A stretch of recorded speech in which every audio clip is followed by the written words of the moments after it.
Hi friends, మా ఇంట్లో ఒక పనస చెట్టు ఉంది. ఆ చెట్టుని చూడగానే నాకు పొట్టికలు తయారు చేయాలని అనిపించింది. అందుకని ఈ వీడియో చేశాను. ముందుగా పొట్టికలు ఎలా తయారు చేయాలో చూపిస్తాను. ఇది చాలా ఈజీ అండి. పనసాకు తీసుకుని దానికి ఆయిల్ అప్లై చేసి అందులో ఒక స్పూన్ ఇడ్లీ పిండి వేస్తే చాలండి, అంతే. దీనికి సపరేట్గా పిండి కూడా అవసరం లేదు. ఇడ్లీ పిండిని ఈ విధంగా యూజ్ చేయొచ్చు.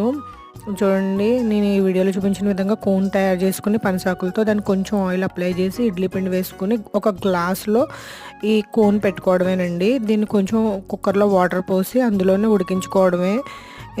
నేనైతే ఒక 2 విజిల్స్ వచ్చే వరకు ఉడికించాను, అంతే అండి. చాలా మెత్తని, అసలు ఎంత సాఫ్ట్గా తయారయ్యేంటి పొట్టిక్కల్ని ఫస్ట్ టైం నేను తయారు చేశానండి. చాలాసార్లు తినాలనుకున్నాను కానీ ఇవి ఎక్కడ దొరుకుతాయో తెలియదు. యూట్యూబ్లో చూసి ఈ వీడియో చేశాను.